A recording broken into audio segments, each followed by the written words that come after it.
सकाम भक्ति 3 प्रकार की होती है। जो भोगों की चाह, या हमारा नाम हो जाए, हमारी कीर्ति हो जाए, हमारा ऐश्वर्य हो जाए। बड़ा विचित्र खेल है। अपना नाम करना, गुणगान प्रभु का गा रहे हैं, नाम अपना चाहते हैं। कीर्ति प्रभु की गा रहे हैं, कीर्ति अपनी चाहते हैं। प्रभु की बात कर रहे हैं, प्रतिष्ठा अपनी चाहते हैं। भक्ति का स्वांग है, कामना है, यश कीर्ति नाम प्रतिष्ठा, विषय भोग, ऐश्वर्य, समुदाय। जिनके एक रोमकूप में अनंत ब्रह्मांड वास करते हो मेरे प्रीतम है, वो काफी हैं, तुम्हारी जरूरत नहीं। तुम्हें जरूरत हो तो आओ, हमें तुम्हारी जरूरत नहीं। तुम्हें जरूरत है तो द्वार खुला है। दिखरावा माते तिन अद्भुत रूप, प्रचंड रोम रोम प्रति लागे, कोटि कोटि ब्रह्मांड ब्रह्मांड निकाया, निर्मित माया रोम रोम प्रतिवेद कहे। आए हो तो भगवान है आप, हमारे आदर है। कभी ना आओ तो प्रश्न नहीं होगा। आए की हुज्जत नहीं, गए की तलाश नहीं। भरोसो दृढ़ इन चरणन के रो। जब हमारे अंदर सकामता होती है तो विषय भोग की, यश कीर्ति की, ऐश्वर्य की, मान प्रतिष्ठा की, तो वो भक्ति रूप ले लेती राजसी भक्ति। और जब किसी को दंड देने की, हिंसा की, पीछे आपने सुना होगा जो राधा कृष्ण में भेद बुद्धि करते हैं, जब तक सूर्य चंद्र रहता है तब तक कालसूत्र नरक में रहते हैं। सुना हो तो नरक भोगेगा, तुझे कोई नहीं बचा सकता, क्योंकि ब्रह्म ऋषियों ने लिखा है। वो साप नहीं है, वो क्रोध नहीं है, वो हिंसा नहीं, वो दंड नहीं, वो जो दंड विधान लिखा हुआ है, जैसे अभी का जो पराई स्त्री से भोग करता है वो इस नरक में डाला जाता है, और वहां लोहे की तपती हुई स्त्री से हजारों वर्षों तक उसका आलिंगन कराया, ले भोग। अब ये साप नहीं है, ये दंड विधान है। उस विधान का फल वर्णन किया जाता है। जो दूसरे की हिंसा करने के लिए, दंभ दिखावा करने के लिए, मत्सरता, ईर्ष्या, द्वेष, ये तामसिक भक्ति। भक्ति तो करता है पर तामसिक भक्त है। और जो अपने मोक्ष की कामना, पाप नाश की कामना, कैवल्य परम पद की कामना, इसे सात्विक भक्ति कहते हैं। लेकिन इन तीनों भक्तियों से ऊपर उठी हुई उत्तमा भक्ति होती है। उत्तमा भक्ति चित स्वरूपा होती है। इसके 3 भेद होते हैं। पहला साधन भक्ति, दूसरा भाव भक्ति और तीसरा प्रेम भक्ति। इंद्रियों के द्वारा सारी की सारी चेष्टा प्रभु के लिए होना, जैसे नाम कीर्तन करना है, नाम जप करना है, लीला चरित्र सुनना है, सेवा करना है, परिक्रमा करना, इंद्रियों के द्वारा, कर्मेंद्री, ज्ञानेंद्री के द्वारा मन सहित सारी चेष्टाएं प्रभु के लिए होना, उसे साधन भक्ति कहते हैं। इस साधन भक्ति में 2 गुण प्रकाशित होते हैं बड़े जोर के, क्लेशग्नि, शुभदायिनी। सारे क्लेश नष्ट कर देती है साधन भक्ति। उत्तमा भक्ति के 3 साधन, 3। पहला है साधन भक्ति, दूसरा है भाव भक्ति, तीसरा है प्रेम भक्ति। इस भेद को समझो। पहले साधन भक्ति अगर पहली सही है तो दूसरी आ जाएगी भाव भक्ति, और भाव भक्ति सही है तो तीसरी प्रेम लक्षणा भक्ति जागृत हो जाएगी। पहली में ही कितना लाभ शुरू हो जाता साधन भक्ति में। क्लेशग्नि, संपूर्ण क्लेशों का नाश हो जाता है। क्लेश किससे होते हैं? 3 से क्लेश होते हैं। पाप से, वासना से, अविद्या अज्ञान से। जब हम साधन भक्ति करते हैं, साधन भक्ति का मतलब समझे मन सहित 5 ज्ञानेंद्रियों, 5 कर्मेंद्रियों से जितना कुछ बन रहा है वो सब प्रभु की प्रसन्नता के लिए। उस साधन भक्ति के 2 प्रभाव प्रकट होंगे। संपूर्ण क्लेशों का नाश। क्लेश किससे होता है? तीन बातों से। पाप से क्लेश होता है, वासना से क्लेश होता है और अज्ञान से क्लेश होता है। ये साधन भक्ति में ज्ञान प्रकाशित हो जाता है, संपूर्ण वासनाएं भस्म हो जाती है और पाप नष्ट हो जाता है। इसलिए क्लेश अग्नि, संपूर्ण क्लेश का नाश साधन भक्ति में ही हो जाता है। और शुभदायिनी,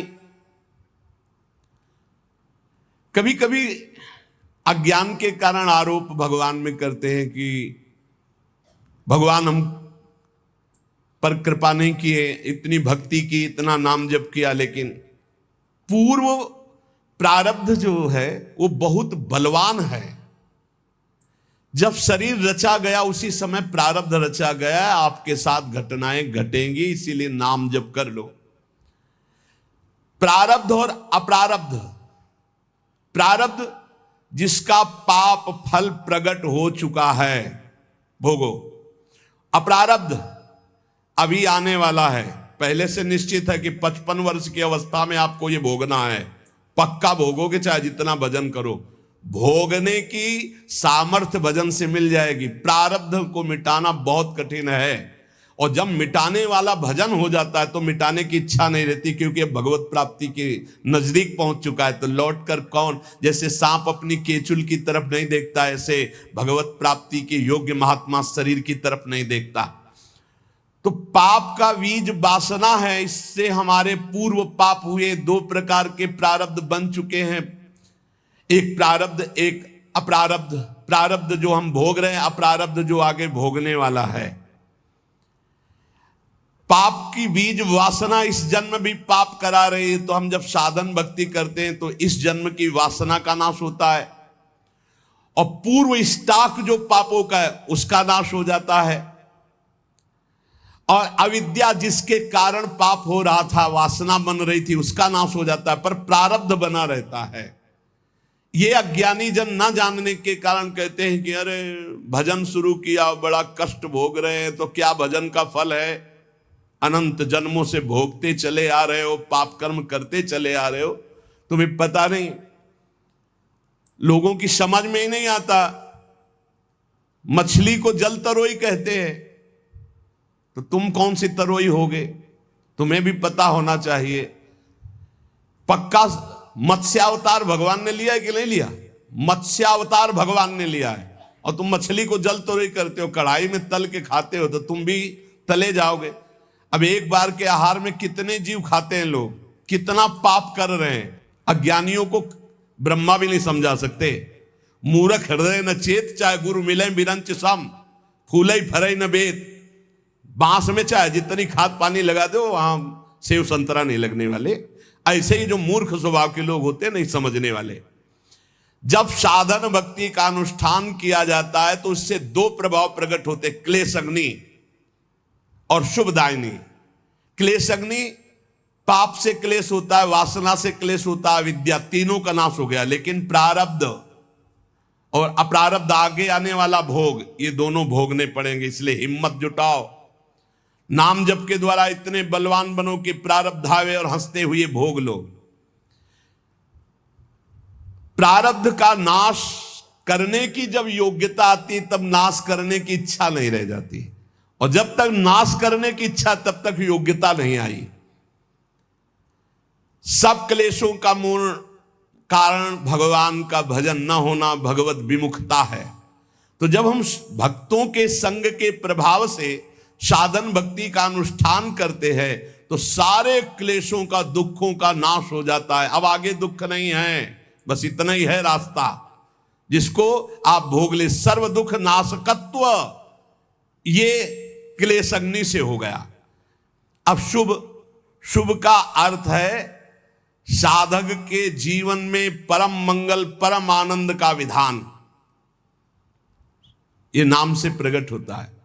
श्री हरिवंश चंद्र शुभ नाम, सब सुख सिंधु प्रेम रस धाम, जाम घटी बिसरे नहीं। एक क्षण न बिसरो, हर समय नाम जप करो, ये महाशुभ प्रकाशित कर देगा। शुभ से क्या होता है? जैसे क्लेश अग्नि से वासना, पाप, अविद्या का नाश, प्रारब्ध के भोगने की सामर्थ्य आ गई। शुभ से क्या होता है? बोले शुभ सारी दैवी संपदा प्रकट कर देती है। साधन भक्ति से विषय सुख, ब्रह्म सुख, पारमेश्वर सुख, ये सभी प्राप्त हो जाएगा। आपको विषय सुख चाहिए तो भी साधन भक्ति करो, आप देखो विषय सुख प्राप्त हो जाएगा, ब्रह्म सुख प्राप्त हो जाएगा, पारमेश्वर सुख प्राप्त हो जाएगा। और अगर इन सुखों की चाह न करो तो प्रेम प्रकट हो जाएगा। साधन भक्ति करते करते भाव प्रकट होता है। भाव भक्ति, तीन भेद उत्तमा भक्ति के, पहला साधन, फिर भाव, फिर प्रेम। साधन भक्ति, भाव भक्ति, प्रेम भक्ति। साधन ही भक्ति में चकाचक आनंदमय हो जाता है। सारे क्लेश, पाप, वासनाएं, अविद्या नष्ट हो गई और सब शुभ दैवी संपदा प्रकाशित हो गई। मंगल भवन भगवान की तरफ वृत्ति संपूर्ण रूप से, ये शुभ। अब भाव भक्ति दो गुण प्रकाशित करती है।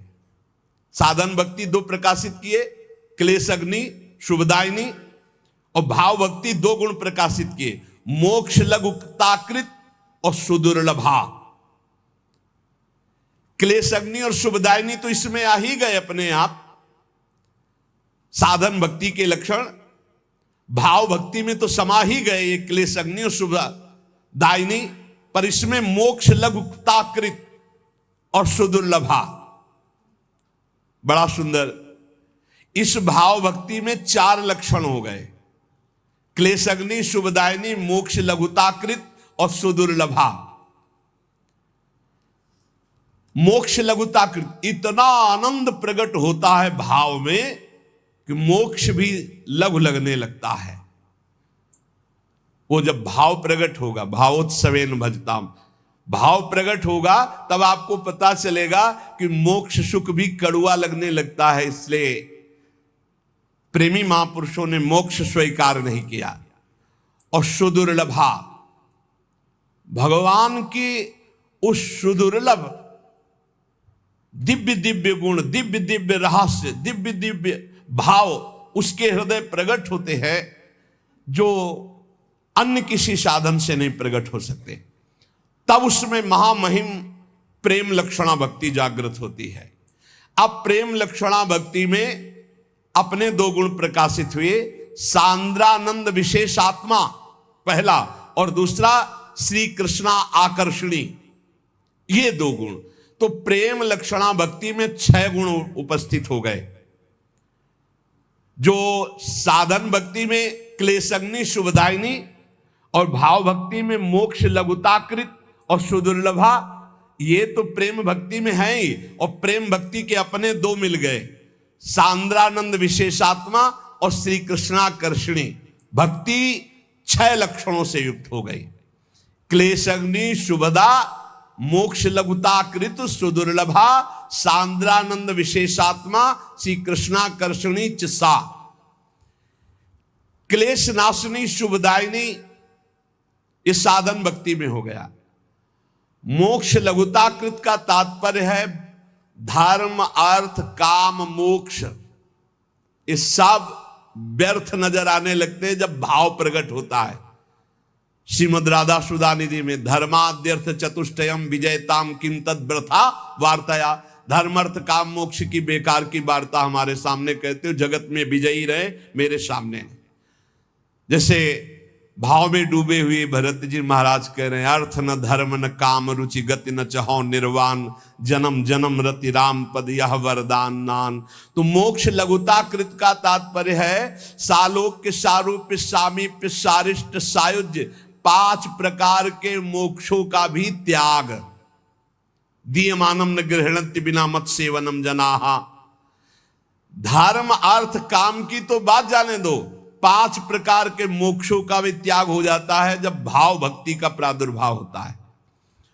और सुदुर्लभा, सब सिद्धियां, बड़े बड़े सुख, बड़े बड़े लाभ, बड़े बड़े रहस्य, ये सब उसके सामने होते हैं जो भाव भक्ति में डूबा हुआ महापुरुष है।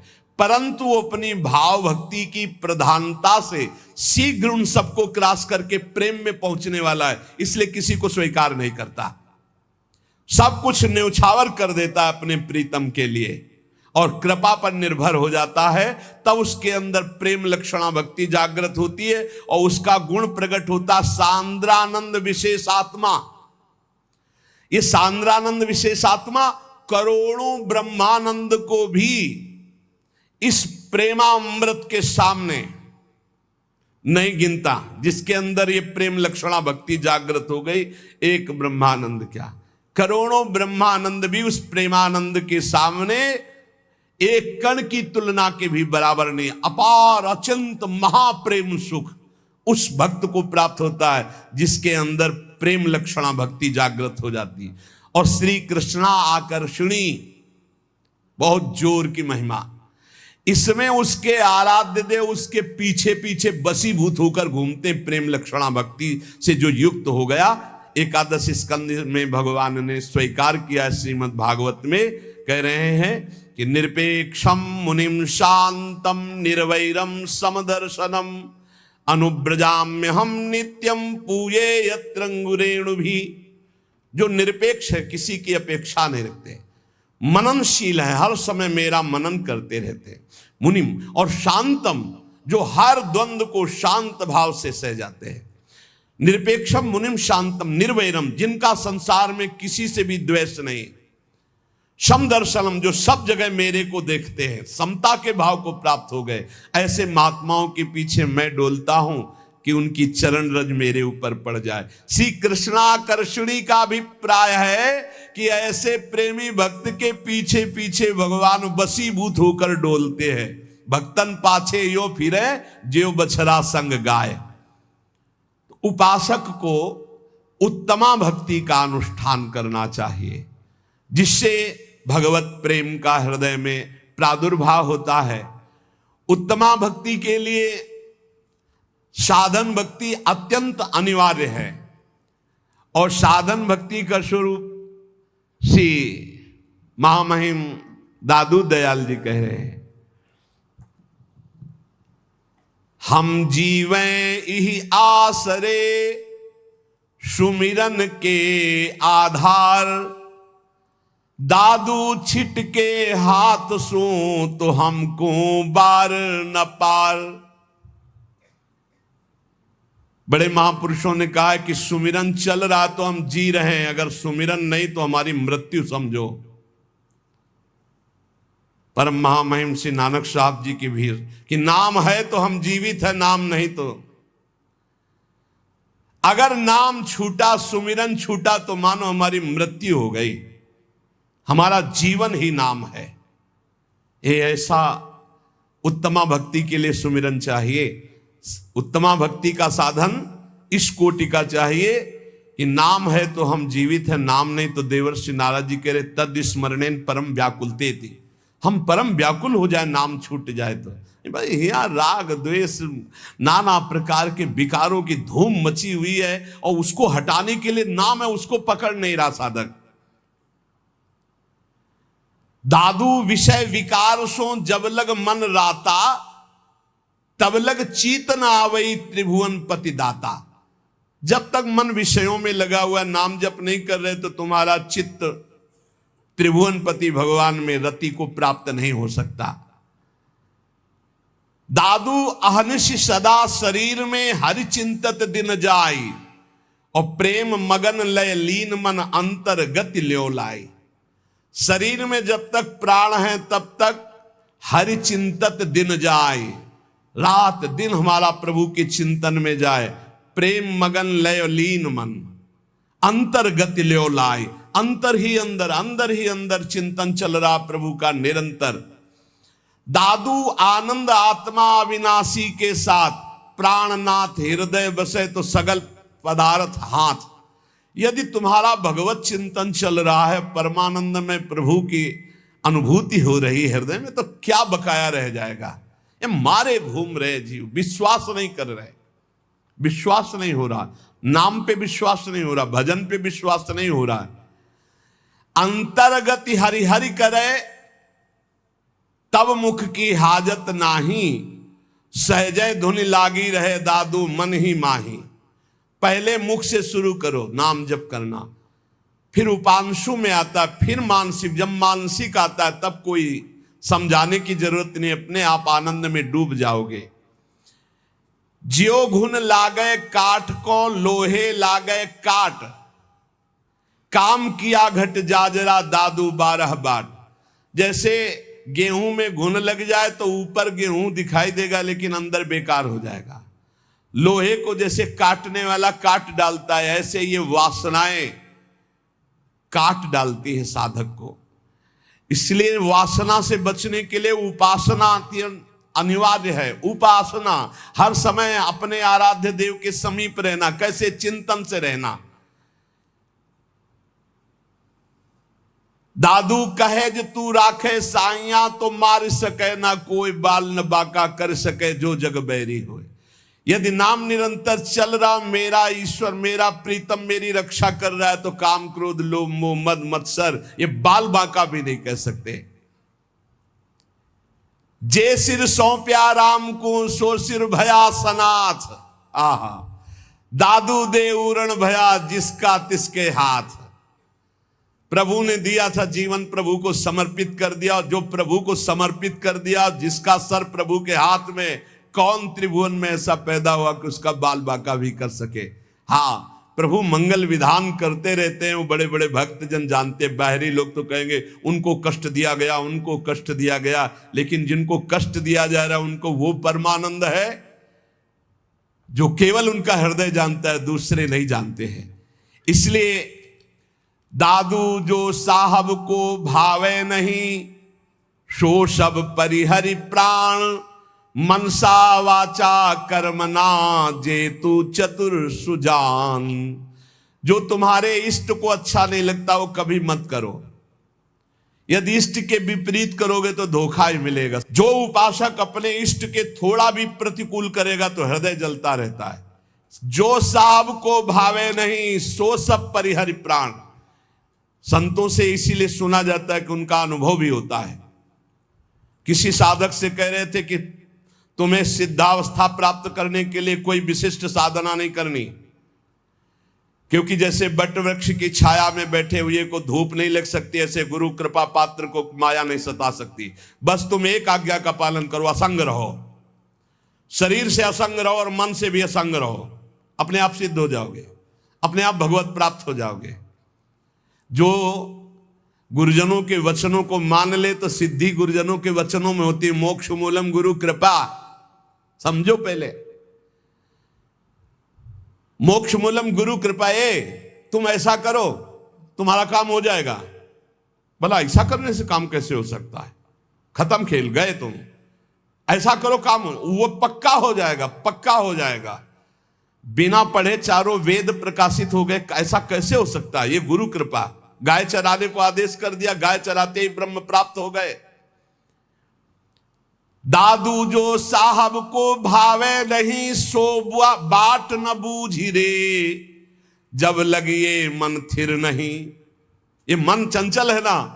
साहब कहते हैं इस गली चलो, वो नहीं, वो इस गली चलेगा।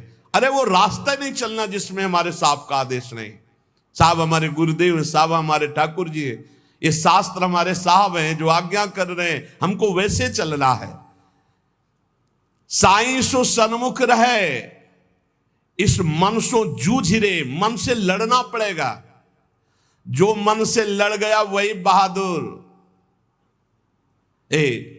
दूसरे को पटक देने वाले तो आपको मिल जाएंगे, लेकिन मन को पटक दे ऐसे मिलने कठिन है।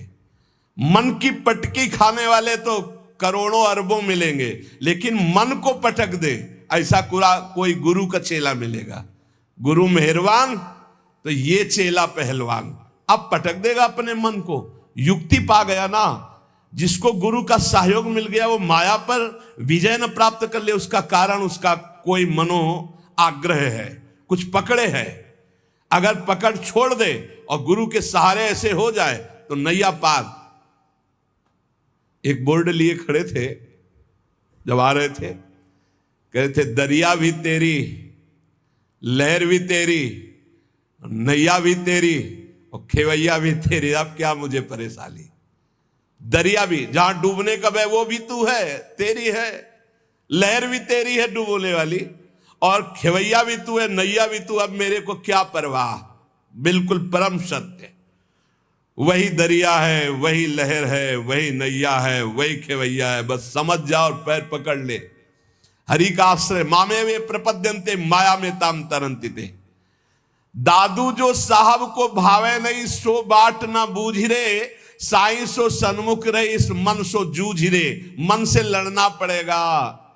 अगर गुरमानी हो गए तो माया मुक्त हो गए, मनमानी हो गए तो माया में फंस गए। अपने साहब को जो ना भावे वो नहीं करना चाहिए, नहीं भोगोगे। देखो, एक प्रश्न किया परसों कि जब महापुरुष होते हैं तब ये माया समझने क्यों नहीं देती कि महापुरुष हैं? ऐसा क्यों होता है? जब वो होते हैं तब समझने नहीं होते, जब बाद में चरित्र पढ़ते तब लगता है यार बहुत बड़ी निधि थे, चले गए। हम कहीं वर्तमान में दुर्योधन भी नहीं समझ पाया भगवान श्री कृष्ण को, क्योंकि वो स्वयं ऐसे लीला विहारी रचना रचते हैं कि समझ ना पावे। बड़े बड़े सिद्धों में ऐसी लीलाएं रही हैं कि लगता था कि ऐसा कैसे हो सकता है। इछावर, ये फतेहपुर जिला में है, जब भ्रमण कर रहे थे, ये यमुना के किनारे पड़ता है, तो वहां कुछ दिन रुके। तो इधर बिंदौर है, इधर इछावर है।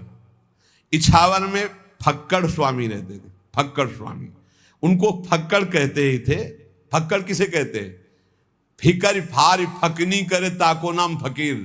निश्चिंत महात्मा, जिसमें चाह मिटी चिंता मिटी, मनुआ बेपरवाह, उनको कहते फक्कड़ महात्मा। कोई फिकर नहीं, कोई चिंता नहीं, बस एक लंगोटी पे रहते थे और 1000 गुरिया का माला रखते थे, रुद्राक्ष का मोटा वाला। और गांव के लोग जब कोई भक्ति से उनके पास बाहरी जाना चाहता तो पहले ही लगे थे, कह देते हाथ जोड़ते मत जाओ। हमारे स्वामी जी को आप एक शब्द नहीं बोलेंगे, अगर जाना है तो जाओ, तुम्हें किस तरह स्वागत करेंगे भगवान जाने, पर आप बोलने की हिम्मत नहीं रखते। अगर उनका अपमान करोगे तो हम खड़े हैं, हम लोग, आप जाओ मत, हम पहले आपसे बता रहे हैं। और वो बड़े अलबेले महात्मा थे, लाखों की कामनाएं सिद्ध कर दी। वो सिद्ध महापुरुष थे, पर सिद्ध करना उनका बहुत विचित्र था। एक पुलिस विभाग के बड़े अधिकारी थे, उनके संतान नहीं हो रही थी। सुना फक्कड़ बाबा के पास समस्त कामनाएं पूर्ण हो जाती हैं, तो पूरे अपने लाभ लश्कर के साथ गांव के लोग पहले ही लगे रहते, बाहर दूर, उनको भी नजदीक नहीं रहने देते फक्कड़ स्वामी, दूर से। उनका साहब हाथ जोड़ते मत जाओ। बोले नहीं, हम तो बड़ी श्रद्धा से जा रहे हैं। बोले वहां श्रद्धा की पूजा नहीं होती, वहां दूसरी श्रद्धा चलेगी। बोले जो कुछ होगा सहेंगे। बोले साहब हम बर्दाश्त नहीं कर पाएंगे अगर हमारे स्वामी जी को आप कुछ बोले। बोले कुछ नहीं बोलेंगे। गए जो ही वो तो अस्थिमात्र हुए रहे शरीरा, ऐसे थे। जो ही दृष्टि गई सो शास्त्र नाम की तरह गालियां शुरू कर दी। अद्भुत, ये बड़ी विचित्र गति। इसीलिए बाद में कैसे, अब वो तो सत्संगी होंगे तभी इतना सहनशील थे। नजदीक गए,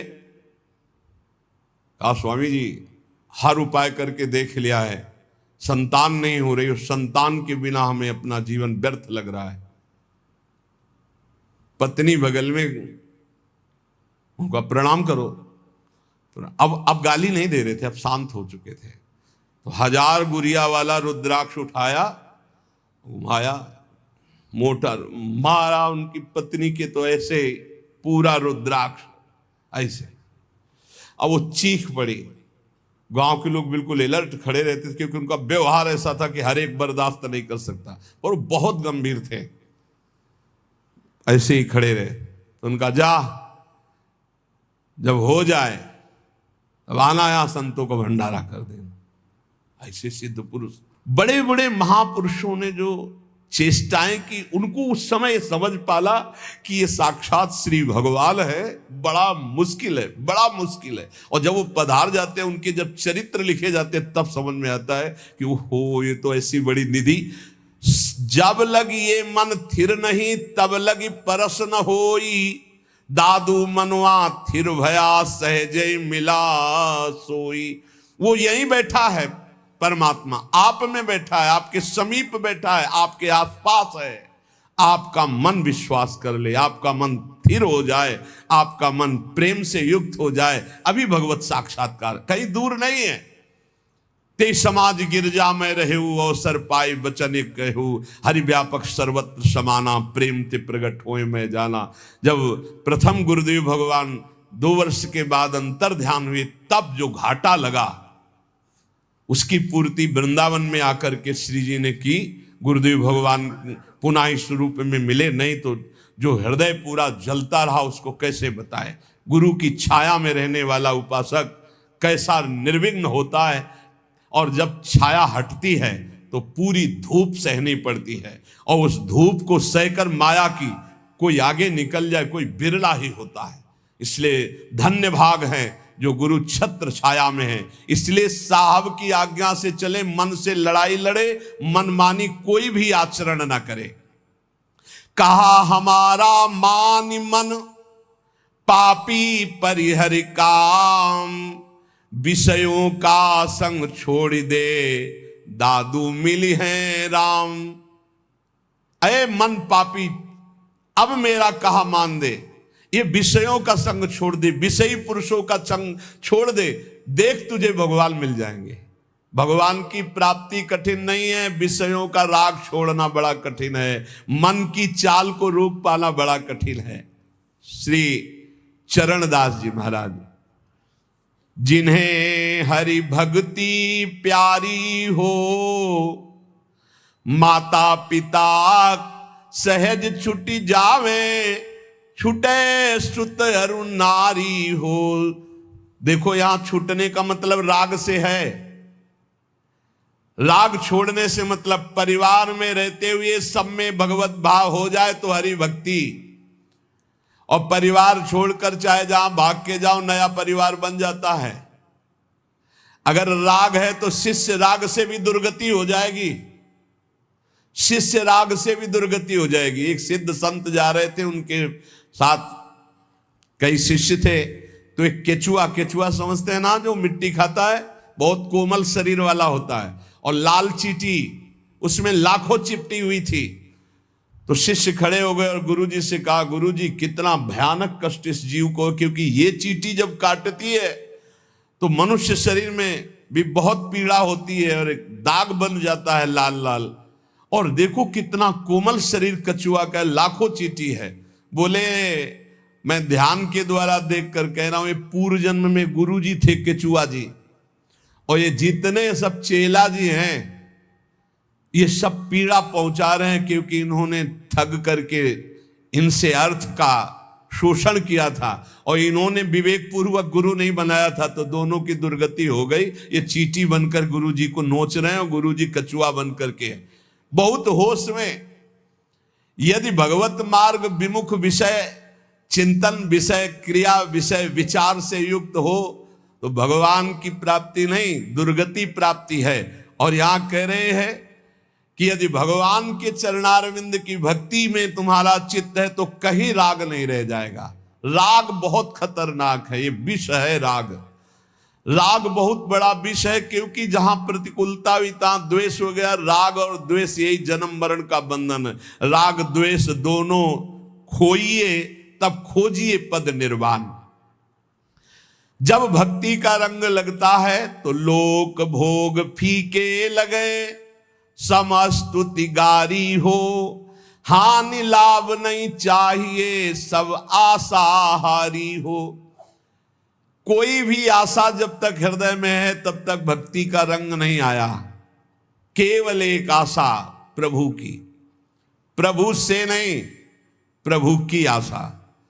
प्रभु से आशा भोगों की नहीं, प्रभु से आशा कल्याण की भी नहीं, केवल प्रभु की आशा। तब प्रेम लक्षणा भक्ति। ना हानि की परवाह है, ना लाभ का सुख है, ना किसी लोक के भोग की आशा है।